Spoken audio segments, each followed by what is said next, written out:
S'il vous plaît, est-ce que vous pouvez se présenter aux Alinani? Tokutu a un site moko ya plantation ya reboisement ya banzete aux Alinani. Nga nazali ingénieur Bolembe Bweta. Nazalaka assistant na service ya na département ya agroforesterie. Litoma nini ya département ya agroforesterie na kati ya projet na bino Isangi?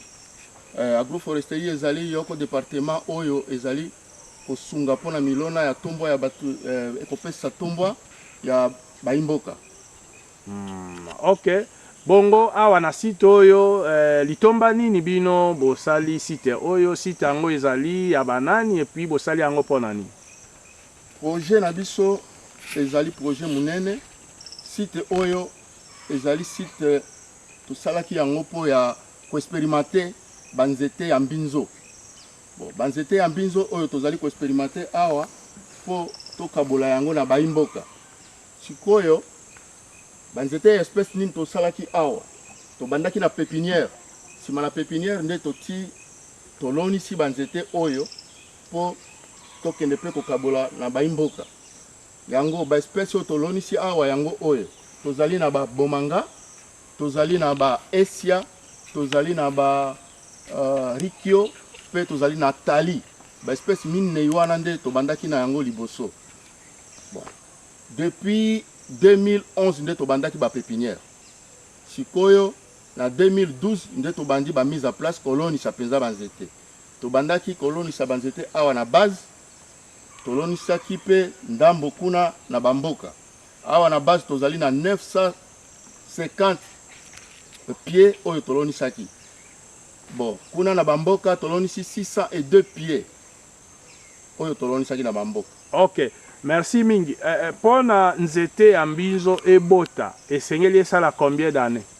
Po nzete ya mbinzo ebota lokola tobandaki awa tolonisaki na 2012. Tobandi kolokota tolokoti awa 2 fois. En tout cas, 3e fois oyo tokolokota nde ya mbala oyo. En tout cas, il fallait 8 ans de bobanda. Bon, 6 à 8 ans. Wana bobanda déjà ramassage ya bacheni. Ah. Ok, mais est-ce que l'activité oyo ya reboisement ya ba arbre à chenille est-ce que la communauté a s'approprié na yango basi ba s'approprier et puis important c'est toi impact nango ezali? En tout cas, na moni que impact ezali positif. Ponini population awa basi ba ramasser mbinzo mbala na mbala. Impact ezali positif dans ce sens nini tomoni que la population va s'approprier na eloko po baza ko sepela. Ba imboka ba ménage mosusu baza ko sala ete ba tosenga ba kosenga ba topesa bango ba plante po baloni sape. Lisusu to diminuer pression na zamba. Batu baza ko kende susu musika ko lukambizo musika na zamba te. Pe ko s'attaquer na forêt primaire te. Ba komi ko ramasser mbinzo kaka na ba jachère awa pepe. Lisusu ezali ko pesa bango revenu soki bateki mbinzo ye bazozwa mbongo. Lisusu sécurité alimentaire pour et puis ça peut bango vitamine. Population ba komi ko lia mwa malamu tango ya mbinzo. Bongo mabote ezali ko bika malamu. Ah, ok, merci président pour na musala kitoko bozali ko sala. Mais est-ce que le projet y a reboisement, il y a ba arbre chenille, il y a ba arbre chenille ndengo lobi awa tozali na village nini olobi village ya Funga, mais est-ce que okoyi kotanga ba quelques villages mosusu oyo ba reboisement oyo salemi pe communauté à s'approprier? D'accord. Tobandaki na village ya Funga topesaki ndambo penza kuna na ba paysan ya village ya Funga. Topesaki kuna 3 à 4 ménages bazali na yango. Tokei pe na Yatoengo. Kaka na Balola Mbila topesi pe 2 ménages. Tokei na Bambelota kuna topesaki 3 ménages. Kuna oyo tosali expérimentation oyo pe basi balokoti mbinzo na ba jachère. Ah. Ok, merci mingi. Est-ce que message ezali asuka pour na activité oyo to pour na communauté pour na projet en général? On a projet en général tozali soki va ko vérifier biso malamu tokoluka ba possibilité nini to multiplier ba ménage ekende mwa musika ba ménage mususu bazana pesa na posa ya kozwa milona ya nzete yango tozali kosala ba pépinière ya mikolo oyo na ba mboka mosusu lokola Ilambi tozali kosala pe na Luge tozali kosala na Yanjali po tokabola na ba mboka mosusu. Ok, merci mingi papa ingénieur Bolembe Bweta pona koyamba biso tika malamu. Merci. Bonjour, nous sommes dans le village Yafunga. Nous avons rencontré quelques communautés qui sont venues de la recherche de chenilles. Voilà, ça ce sont des chenilles. Nous sommes dans la période de chenilles et la plupart des chenilles sont récoltées, ramassées, si vous voulez, dans les arbres à chenilles. Dans la concession du projet Jadora. Et ça, ce sont des communautés qui sont venues. Ils étaient des passages, ils vendent leurs chenilles et nous les avons rencontrés pour leur demander où est-ce qu'ils ont ramassé et qu'est-ce qu'ils vont faire avec ces chenilles. Donc voilà la raison pour laquelle nous sommes là et nous allons poser quelques questions aux différentes personnes, communautés qui sont là et qui vont nous dire où est-ce qu'ils ont ramassé des chenilles, qu'est-ce qu'ils vont faire avec et quelle est la contribution du projet par rapport à cette activité, n'est-ce pas, de reboisement des arbres à chenilles. Mbote maman? Mbote. Talangai, awa toza na mboka nini? Toza na Jadora. Na Jadora, na mboka nini Jadora ezali? Yafunga. Na Yafunga. Na tomoni wana ba mbinzo awa mbinzo oyo ozwi yango wapi po kosala na yango nini? Nabimi ozwa yango na zamba. Ozwa yango mpona teka. Ozwa yango na zamba po koteka yango. Botekaka mbinzo yango wapi? Totekaka yango ya mosusu tobimaka yango toki yango Imbolo, Isangi, wapi totambolaka nango. Ba marché nini eza pembeni mpona koteka ba mbinzo awa? Awa Yafira, Biti, Yankuba, Kangala. Ok. C'est très bien. Mais est-ce que banzete j'adore elonaki ya bambinzo ezali awa bambinzo pe bandi kokwea? En tout cas banzete j'adore balonaki bambinzo bandi kokwea pe ezobimisa mbinzo ebele. Donc bozali pe kolokota pe bambinzo na banzete j'adore elonaki? Tozolokota mbinzo ebele kutu. Ok. Nini ozali na message kopesa na baimboka pe na ba communauté mosusu na lolenge j'adore loni banzete pe ndenge za kosunga bino pona kolokota bambinzo. J'adore ezosunga biso na makambo mingi. Pe banzete pe bango baloni ezosunga biso na madidi. Eboti pe bambinzo to bandi odia bambinzo ebele. Botangisa pe bana bien makambo nyonso eleka nango bien. Ok. Mbinzo epesaka bino pe mwa santé malamu mpona kolia na libota? Mbinzo eza na vitamine. Ezopesa pesa te bien na famille. Ok. Merci mingi. Comment on nani? Kombo na nga Antoinette Amundala. Antoinette Amundala. Ozwi mbinzo ebele. Merci mingi mpona koyamba biso tokomi na mbalasi otikala malamu. Merci. Merci mingi.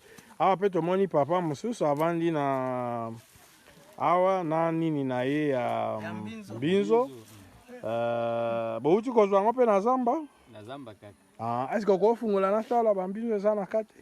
Prome eza te. Bwisa mite. Tango za kofungola mbinzo boza kolokota na zamba awa nzinga. Est-ce que bosalaka na yango nini mbinzo wana? Kolia pe koteka. Kolia pe koteka. Ok. Koteka wana eza kopesa bino mwa mosolo? Mosolo tobikanga tosomba sabona mungwa. Ok. Na mwa molangwa pe. Na mwa molangwa pe, Na mwa molangwa po sisa ba douleur. Ok, ngape na betaka na ngape mwa premier. Tomata mwana kasi libumu. Eti tomata bambinzo. Déjà ebebe. Ok, zela na tala na kati.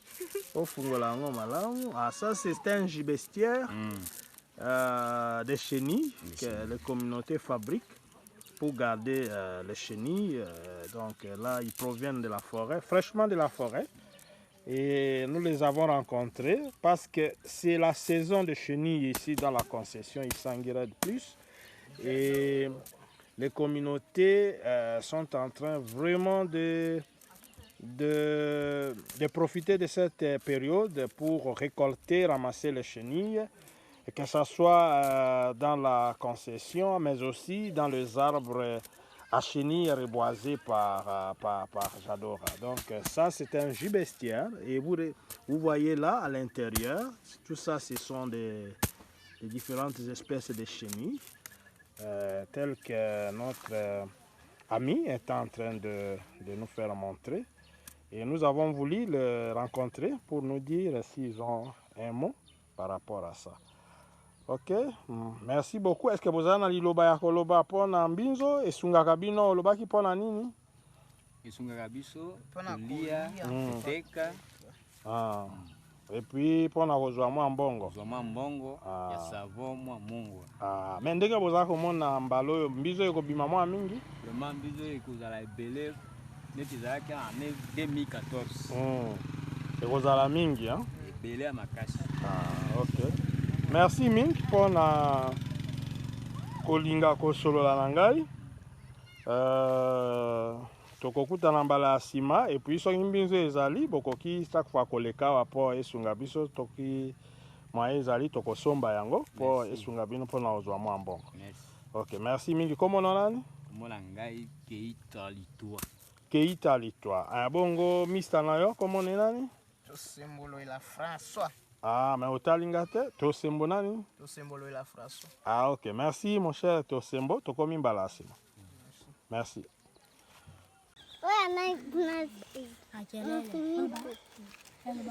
Bonjour, ici nous sommes dans un site où Jadora a planté les arbres à chenilles. Nous avons rencontré quelques enfants qui sont venus ramasser à côté des arbres. Tout ça, ce sont des arbres à chenilles que Jadora a plantés pour aider les communautés à ne pas partir loin pour récolter les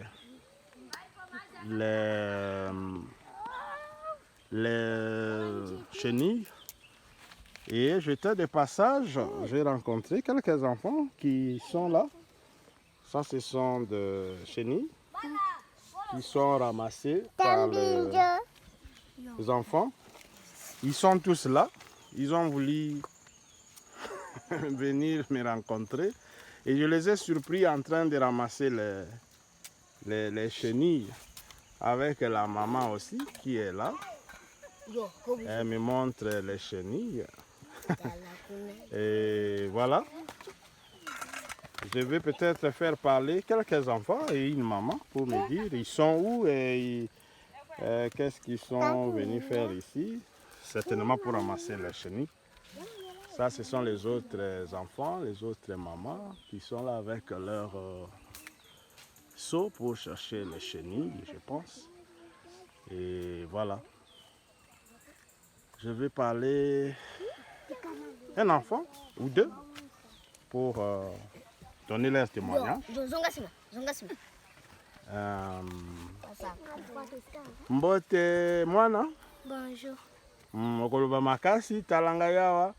Awa tozali esika nini? Pe oye kosala nini? Tozala bosika balonaki na jardin atoye kolokota mbinzo ya banjeto jardin elonaki. Boye kolokota bambinzo jardin elonaki. Eke bambinzo anga ebandi kokweya? Bandi kokoya kala mingi te. Bolokoti mwanda mambinzo? Oui, tolokoti mwandambo yango. Kolakisa ngai yango? Mbinzo yango tolokoti. Bolokoti yango yo? Ok. Merci mingi. Bokosala na mbizo wa nani? Kolia. Pona kolia. Mais so bolokoti mingi bokosala nango lisoni. Soki tolokoti mingi totiaka ngo na mokala po ekauka wala mosusu esungaka biso na koteka koteka mbesi la mosusu toteka ngo bo tokausi nde toteki. Ok, merci. Comment on a? Kombo na nga Mademoiselle Esther. Mademoiselle Esther, oza na classe ni? Naza na première année CEO. Première année CEO. Merci mingi. Soki classe ebandi, il faut kenda classe kolanda mbizo te. Merci. Merci. Merci. Mbote mama? Bonjour papa. Awa tokuti yo na bana boza kosala nini awa? Toza kolokota mbinzo. Boza kolokota mbinzo. Mbizo yango boza kolokota esika nini pe banzete yango oyo ebotaki ou bien banzete eutaki wapi? Banzete oyo bato ya Jadora balonaki yango toza kolokota mbinzo na. Ok. Mbinzo yango bosalaka na yango nini? Mbinzo yango ntango tolokotaka boye oke na ndako olambeli bana bale mosusu mpe totiaka na mokala ekauki soki koteka toteki mpo tozwa mwa mbongo mpe na kati. Merci mingi. Me makanisi Jadora asali ya kolona banzete mpo na bino ezali malamu to ezali mabe? Jadora asali mosala moko ya malamu mpo eza kobikisa mabota na biso. Ok, merci mingi. Komo na nani? Komo na nga Sœur Mami. Sœur Mami. Merci. Yo zape kaka mama oyo avandi na yafunga pembeni na Jadora awa. Naza mama oyo azali na kati ya camp ya Jadora Safubwa. Mwasi ya papa chef de camp. Merci mingi mama, mwasi ya chef de camp. Boko bakolokota mbinzo tomo tokutani mikolo ya nsima. Merci papa. Merci. Pour ceux qui vont nous suivre, nous sommes ici dans un site de plantation des arbres à chenilles où nous sommes venus dans le cadre des suivis et des activités du projet Isangi. Nous avons voulu rencontrer un monsieur, une communauté qui a reçu la formation, le recyclage des ingénieurs forestiers de la société Jadora et qui a reboisé les différentes espèces d'arbres à chenilles. Et il est là et il reçoit beaucoup de communautés qui viennent ramasser les chenilles ici, lui-même, sa famille. Et il a une grande expérience, il a tout ça, c'est les différents arbres et c'est sa petite concession, plantation, si vous voulez, des arbres qu'il a plantés avec l'appui technique de l'entreprise Jadora, à travers ses ingénieurs, à travers ses pépinières. Il s'est intéressé après une sensibilisation, après une consultation pour montrer l'importance. Et le monsieur s'est approprié cette activité et il a planté ces différents arbres à chenilles. Et nous avons voulu venir visiter cette plantation, si vous voulez, ou ce site, cette petite concession. Tout ça, ce sont des arbres et tous ces arbres à chenilles ont déjà commencé à produire des chenilles. Bientôt, nous serons dans la période et il recevra beaucoup de communautés qui viennent ici. Lui-même, c'est le gérant de cette activité. Il a voulu nous accorder une interview, un petit entretien pour poser la question comment il a réussi à avoir tous ces arbres à chenilles qui sont économiquement rentables ici au village. Et le voilà. Mbote papa? Mbote papa. Okoloba mwa makasi. Est-ce que awa to kombo na nani pe toza na village nini awa? Kombo na ngai Fiston Osingalolilo. Tozali na village ya Funga. Ok, papa Fiston Osingalolilo. Ok, tokuti awa na kati ya plantation na yo ya banzete nyonso oyo ezali banzete ya mbinzo mpe oyebisi biso ke obandi deja kolokota bambinzo ekoyebisa biso banzete oyo olonaki yango ndenge nini mpe mayele oyo ozwaki yango ndenge nini mpe obandi kolona yango na mbula nini?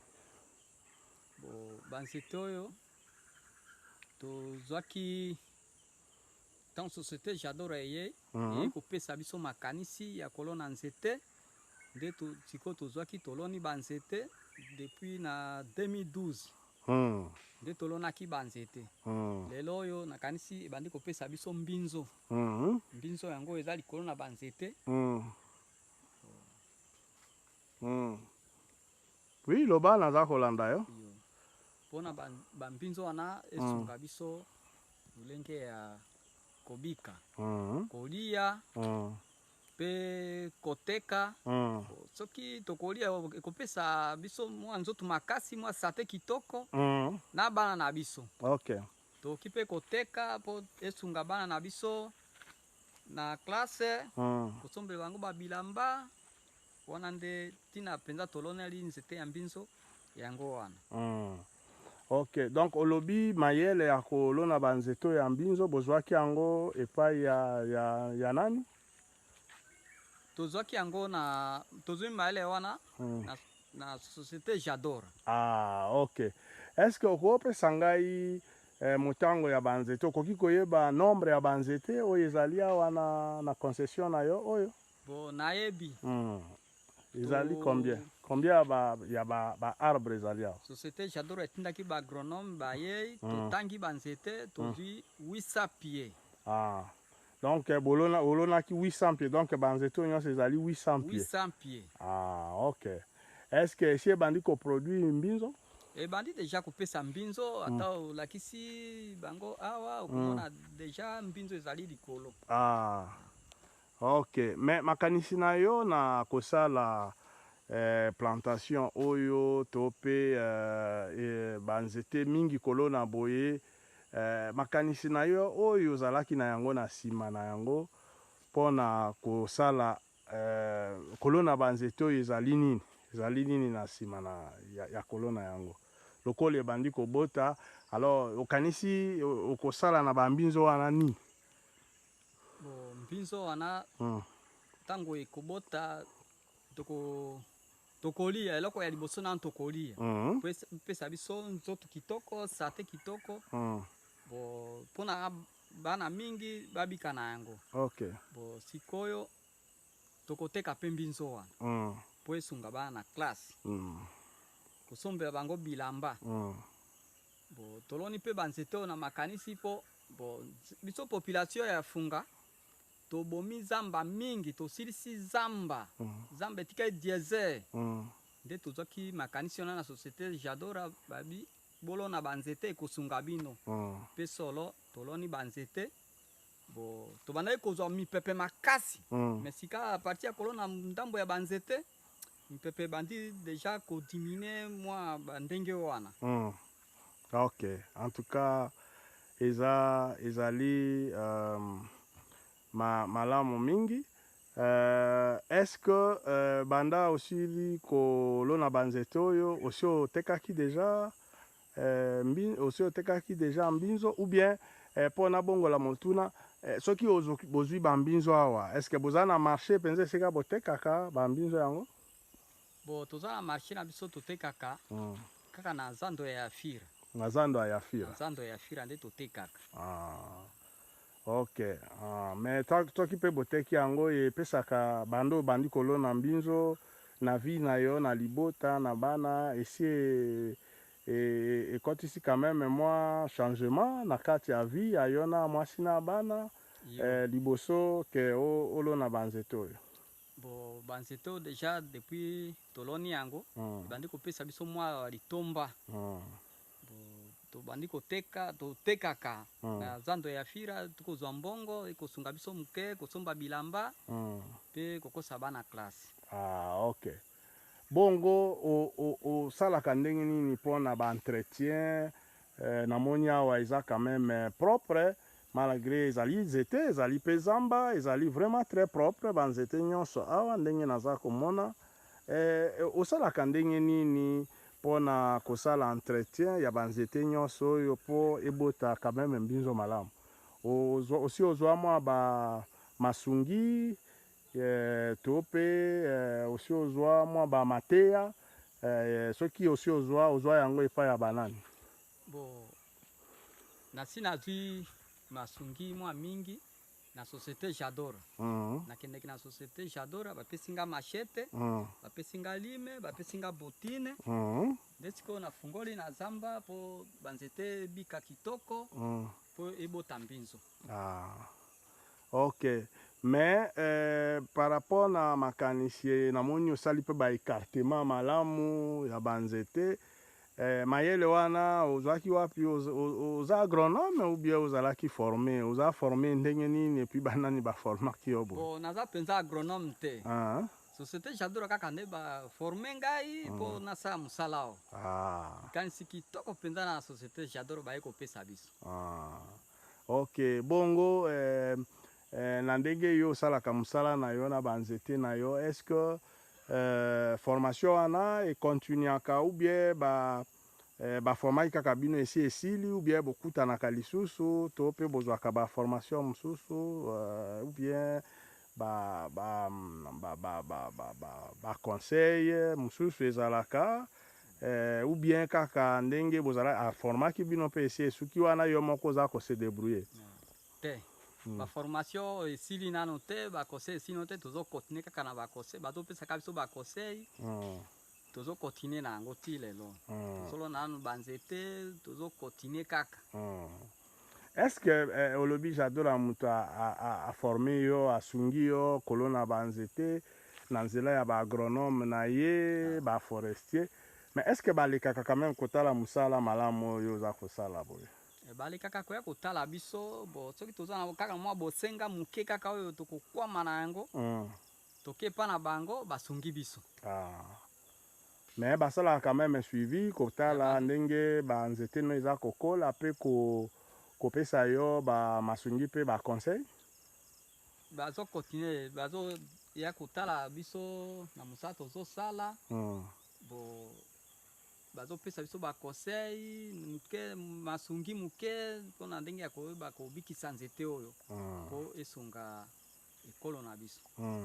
Mais olobaki oloni banzete oyo na 2012 mais ebandaki kobota na mbula nini olobi olonaki na 2012 mais production ya bambinzo kobota ezalaki na mbula nini tant tokomi na 2017 nde bandi kopesa mbinzo. Donc 2012 oloni na 2017 nde bandaki deja koproduire biso mbinzo partir wana nde tobandi kotekateka mbinzo malemu.